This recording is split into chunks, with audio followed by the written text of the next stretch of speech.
shattered dreams. Police officers should also consider this not as a weapon but as an article of faith. A Winnipeg man speaks out after being denied entry to write the police recruitment exam over his Kirpan. What a professional ethics professor thinks. Also tonight. Get her done. Just get it done. You've probably got one in the mail, but do you have to respond? And what happens if you don't? All your questions about the 2026 census answered. Plus, high and dry. It could potentially be devastating to all aquatic sports in the province. An extended closure of the city's Pan Am pool leaves many wondering where they'll dive in next. CTV News. Live from downtown Winnipeg with Taylor Brock. Good evening. Thanks for joining us. I'm John Hendricks. A Winnipeg man's dream of becoming a police officer has been shattered because of restrictions tied to a religious item that he's required to wear. And tonight, he's speaking out. As CTV's Daniel Halmerson shows you, he's hoping his story will spark change for others in the same situation. Jaspal Singh Gill wants to become a police officer as a way to serve community. My long-standing personal goal was to join police service because my grandfather and father were police officers back in India. So when he was invited to write the Winnipeg Police Service recruitment exam last week, he jumped at the chance. But Singh Gill says he never put pen to paper. Recruitment officer came to me and they told me you have to take off your Kirpan in order to give the examination. The Kirpan, this small sheathed dagger, is one of the 5 articles of faith that a Sikh must wear at all times. We wear it that symbolize courage and our responsibility to fight against injustice. Singh Gill says he was told he wouldn't be allowed to write the exam unless he handed his Kirpan over, so he chose to leave. I have to, my dream got shattered at that time. I believe that's discrimination because all other participants were allowed, but I was not allowed just because I was wearing a kirpan, which is an article of faith in Sikhism. In a statement to CTV News, a Winnipeg police spokesperson says in part, the individual was offered secure storage options for the Kirpan, but declined the accommodation. It also says the service welcomes applicants from diverse backgrounds in religious communities, and the option to securely store a Kirpan has been accepted by many in the past. But Singh Gill says police infringed on his charter rights, pointing to a Supreme Court of Canada decision which says banning Sikhs from carrying Kirpans violates freedom of religion. The Khalsa are allowed to wear kirpan in courthouse, are allowed to wear kirpan in assembly, are allowed to wear kirpan in domestic flights. Now Singh Gill may file a complaint with the Human Rights Commission. Given that we have a Supreme Court precedent that was fairly clear, I think that his odds are probably quite good in a court process. Neil MacArthur, a professor at the University of Manitoba, says Singh Gill should have been offered reasonable accommodation to write the exam with his Kirpan on his body. If he became an officer, all the police services, including the RCMP, recognize that he can wear it in his line of duty. So why can someone wear a Kirpan in their line of duty and not in the test to become an officer? Daniel Almerson, CTV News, Winnipeg. Singh wants an apology from police, and he also isn't giving up on his dream to become a police officer. Despite this experience, he's still holding out hope that he'll be able to write that exam. A Manitoba highway was closed for a short time this afternoon after a plane landed on it. This is these pictures were taken around when it came down for a landing on Highway 304 shortly after noon. The Transportation Safety Board says the flight left St. Andrews Airport destined for Red Sucker Lake with 1 pilot and 6 passengers on board. It experienced an engine problem but managed to land safely. As you can imagine, it was quite a sight for the travelers to see a small plane sitting in the middle of the road. There was a backlog of traffic on each side as RCMP investigated. There were no injuries and no damage to the aircraft. The Transportation Safety Board is investigating. Silo Mission is laying off 16 workers as it grapples with a reduction in donations and an increase in people seeking out their services. The homeless shelter says it left no stone unturned, but after months of review, it concluded the challenges had been building for years, and it had to address the organization's financial sustainability. So it's implementing a number of cost-saving measures, including laying off those 16 staff members. Asylum says it also plans to reduce the operating hours for their drop-in dining space and clothing store. However, it says it will continue to offer 3 meals a day, and the main shelter, pop-up shelter, and supported living buildings will remain fully operational. Reaction is pouring in tonight following the City of Winnipeg's announcement yesterday that the Pan Am pool will close for major renovations. It's a project that will knock the main pool out of commission for 16 months, with work expected to start in January of next year. CTV's Joseph Bernacki spoke with people who use the pool and will soon need to find a new place to swim and dive for an extended period of time. John Webster loves to swim. He comes to St. James Centennial Pool every week. When he's not at St. James, he'll take a dip at Pan Am Pool. But the days of paddling at Pan Am will be halted for an extended period of time. The loss of a pool like the Pan Am is really going to be difficult to take. And it's a shame that although it's a double-edged sword, it's getting renovated, but at the same time, why did we let it get to this condition in the first place as opposed to regular maintenance programs? For 60 years, the Pan Am Pool has served swimmers in the province. It was built and named for the 1967 Pan Am Games. Starting January 18, 2027, the facility will undergo extensive renovations and concrete repairs on the main tank and diving platforms. The project is expected to take 16 months. We really value this facility. We know the community values this facility. So we appreciate their patience while we do this work. It's really critical to extending the life of the facility and making sure it's here for generations to come. Sawatsky says the project was approved back in 2021 as a $6 million fund. Portions of the indoor training complex for divers will stay open on the second floor. Despite the city saying the repairs are necessary, aquatics groups are concerned over the impact this temporary closure will have on their athletes in training. It could potentially be devastating to all aquatic sports in the province. It's heartbreaking that there's going to be a loss in numbers across all the sports, and we're going to have to do our best to keep kids in the pool and participating. Josh Colden coaches the St. James Seals, one of the busiest clubs for young Manitoba swimmers. He says his club trains at Pan Am almost every day. This closure adds to their stress, as the club has been without their main training facility since June 2025. The St. James Civic Center on Ness is also under construction. We normally run at about 85 to 90 kids, and right now with the Civic Center being closed, we're down to 60. So learning about the Pan Am closure on top of what we're dealing with right now is devastating. A spokesperson from the city says they anticipate St. James reopening in the fall. As for Pan Am, the city hopes to have the rest of the facility reopen in March 2028. Our effort will be to stagger pool closures and help groups get into other pools to accommodate their needs. Joseph Bernacki, CTV News, Winnipeg. You may have noticed an item in your mailbox inviting you to answer questions about yourself. The 2026 census is out, and Canadians are required by law to fill one out. As CTV's Jeff Keel shows you, not doing it could cost you.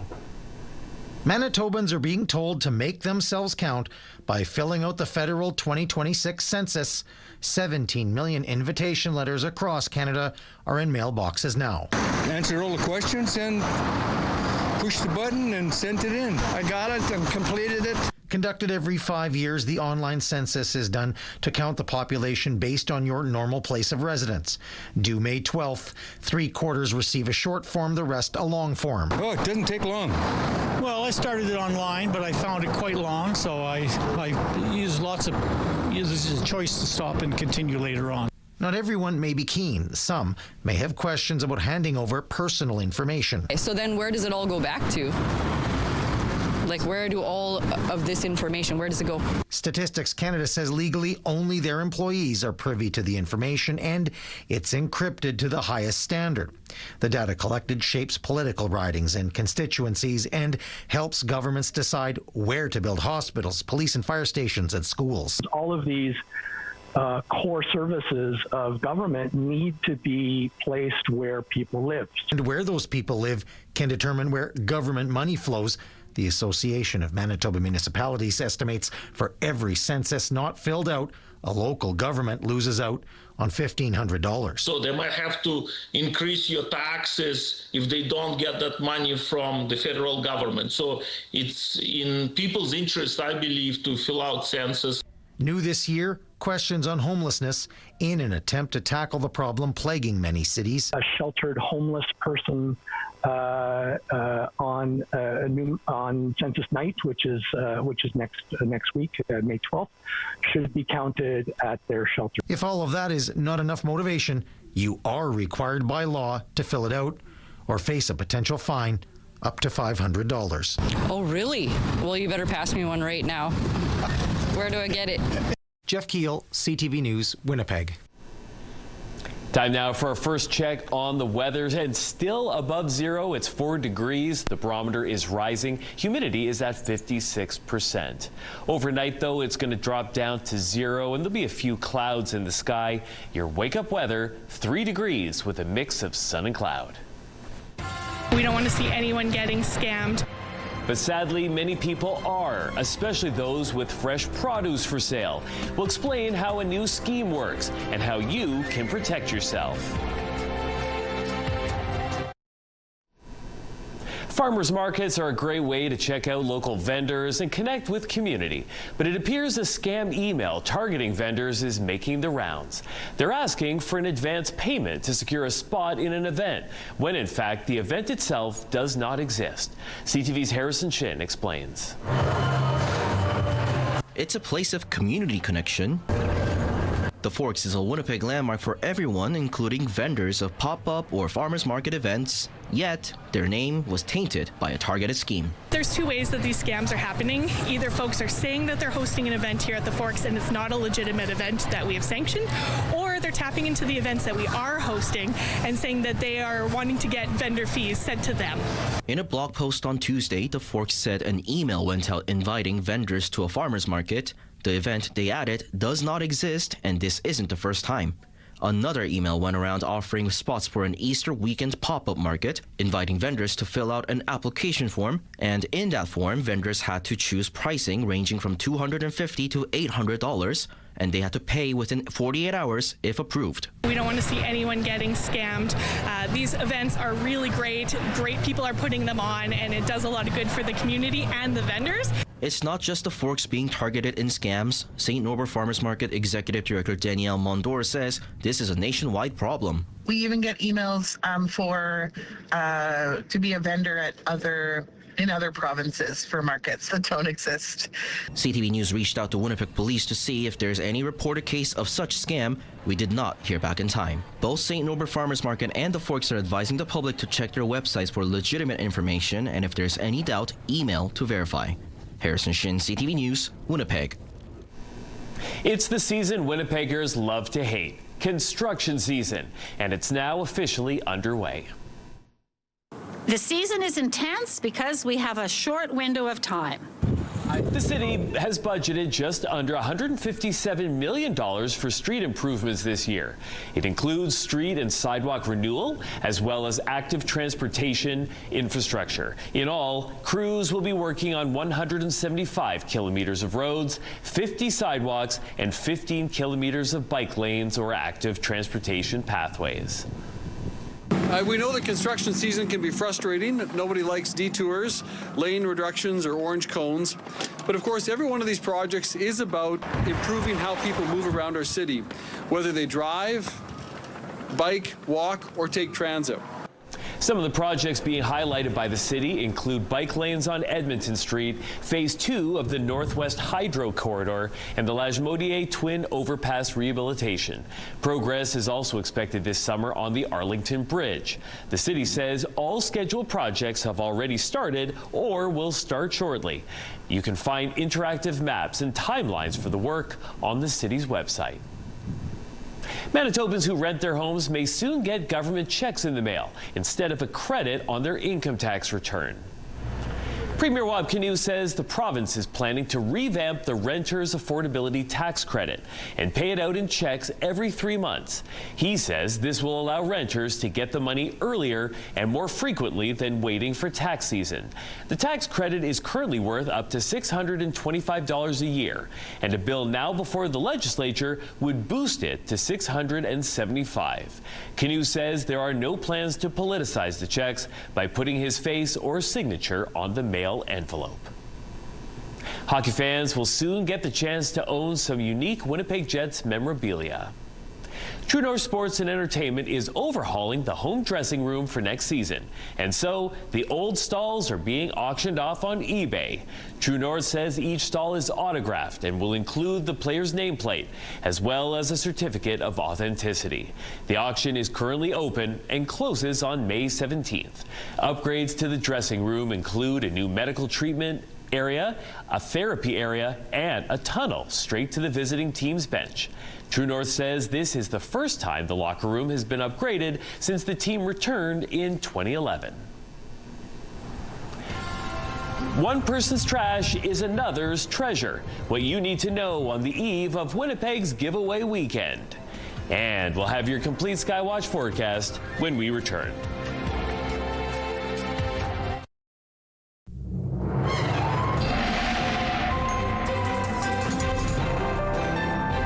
Welcome back. Our first weather picture this evening was taken in the Assiniboine Forest by Sherilyn. It certainly looks like spring has arrived in this photo. Now, our second picture tonight is really amazing. It was shot by Sage, and it shows the Esplanade Riel and the Canadian Museum for Human Rights in silhouette. Stunning. Thanks to both of you for sending in the pictures. You can send us yours to winnipegweather@ctv.ca. Our weather in Winnipeg today was picture perfect as well. After suffering through days of unseasonably cold temperatures and cloudy skies, spring roared back. We hit a high of 15 degrees today, and we got a lot of sun. Sadly, not everyone got to enjoy these conditions, though. As we go to the satellite map, you can see that northern Manitoba continues to receive snow. It's from a decaying but still potent low pressure system that's parked over Hudson Bay. Now, as it has for the past several days, it's sending light snow across parts of the north, mostly the northeast, but the rest of the north is still getting a little bit. Accumulations won't be much at most places, although it looks as if Churchill could see as much as 2 centimeters. Now, here in the south, a completely different story. The sun will be out in the mornings, and while we will see some clouds move in over the course of the day on Saturday, it will overall be a nice weekend, and temperatures will hit a high of 11 degrees on Saturday, 12 on Mother's Day, before zooming all the way up to plus 17 on Monday. For now, let's take a look at the temperatures across the province.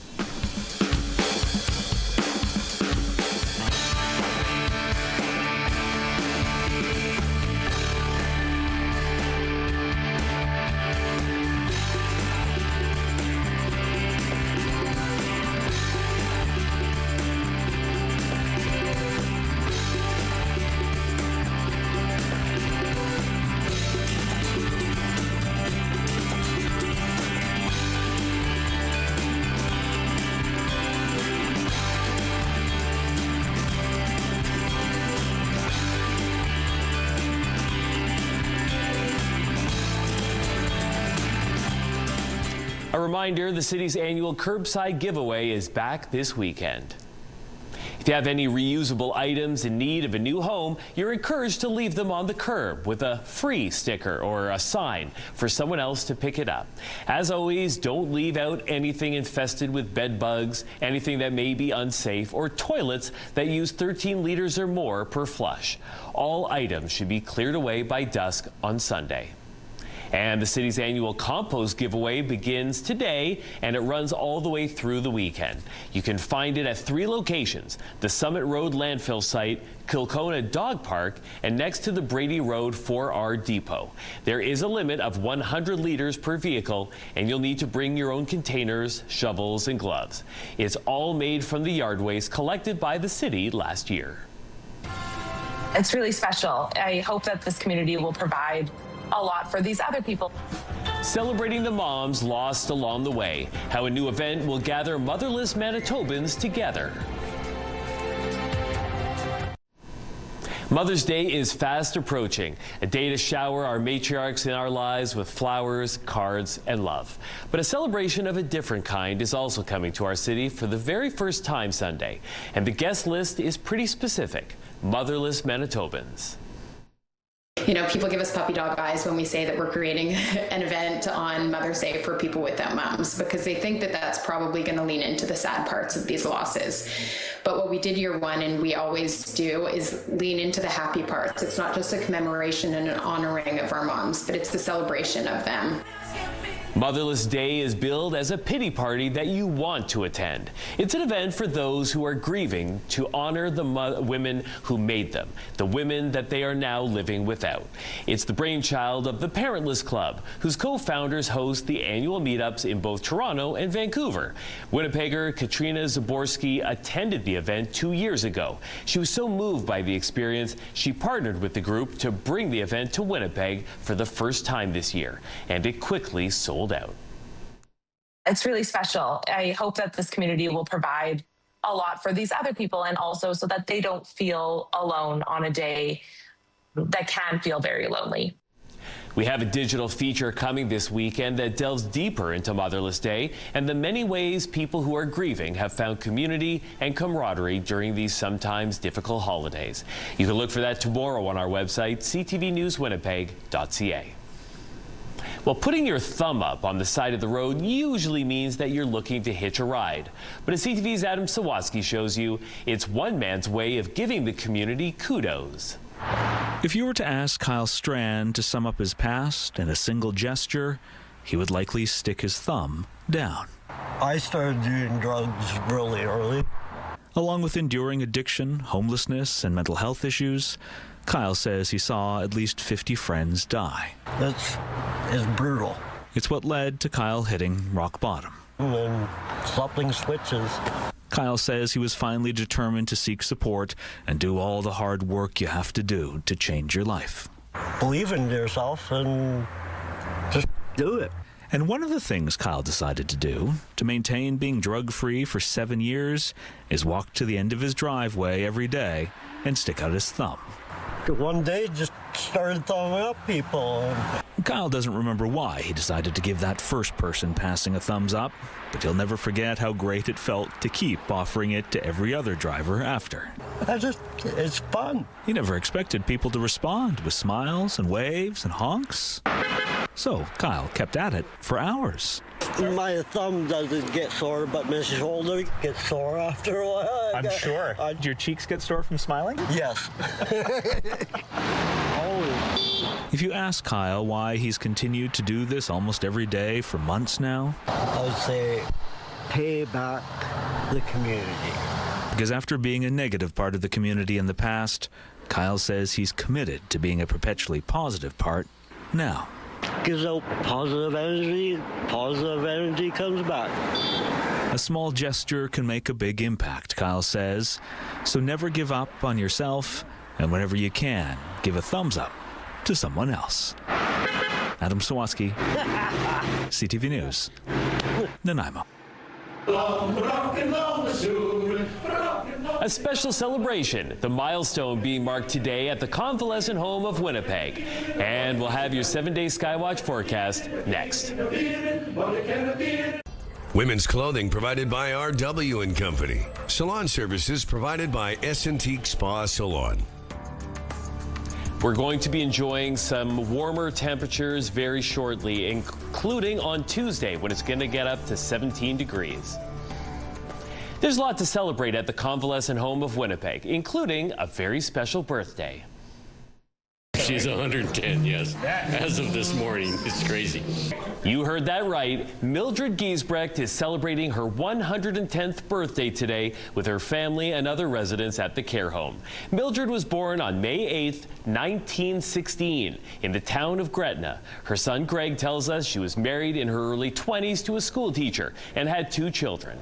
At 110, Mildred is one of the oldest living Canadians. Her son credits water for her longevity, She drinks up to 24 ounces a day, and he also says staying active and busy helped. Well, a very happy birthday to her, and that is going to do it for us. For another look at our stories, visit us online at ctvnewswinnipeg.ca. Thanks so much for watching, and have a great weekend.